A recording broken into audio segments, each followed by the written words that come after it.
4 నుంచి 10 ఎకరాల వరకు భూమి ఉన్న రైతులకు మే చివరి వారం నుండి రబీ సీజన్ కోసం రైతు భరోసాను పంపిణీ చేయడానికి రాష్ట్ర ప్రభుత్వం సన్నాహాలు చేస్తోంది.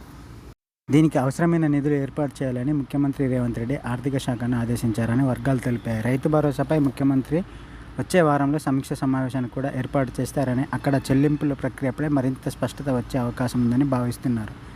రాష్ట్ర ప్రభుత్వం జనవరి 26 గణతంత్ర దినోత్సవం రోజున రబీ సీజన్ కోసం రైతు భరోసా కింద నిధులను పంపిణీ చేయడం ప్రారంభించింది. రెండవ దశ చెల్లింపులు ఫిబ్రవరి 5న, మూడవ దశ చెల్లింపులు ఫిబ్రవరి 11న జరిగాయి. మొదటి 3 దశల్లో 4 ఎకరాల వరకు ఉన్న రైతులకు ఈ ప్రయోజనాన్ని పొందుతున్నారు. 4వ దశలో 4 ఎకరాల కంటే ఎక్కువ భూమి ఉన్న రైతులకు, 10 ఎకరాల వరకు ఉన్న రైతులకు కూడా ఈ ప్రయోజనాన్ని విస్తరించాలని ప్రభుత్వం యోచిస్తుంది.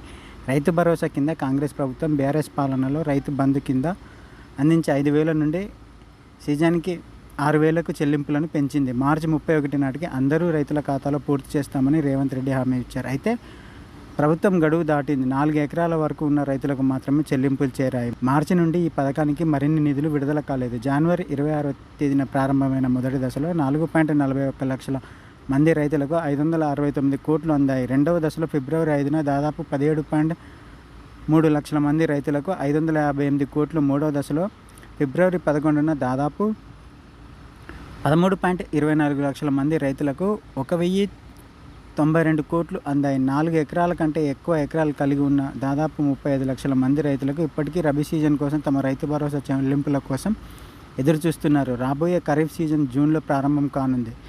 జూన్లో రబీ సీజన్ చెల్లింపులను పూర్తి చేసిన తర్వాతే జూలై నుండి ఖరీఫ్ కోసం రైతు భరోసా చెల్లింపులను ప్రారంభించాలని రాష్ట్ర ప్రభుత్వం యోచిస్తుంది. మే చివరి వారం నాటికి రబీ సీజన్ సంబంధించి 4 ఎకరాల నుండి 10 ఎకరాల లోపు రైతులకు రైతు భరోసాను వారి ఖాతాలో జమ చేయనుంది తెలంగాణ ప్రభుత్వం.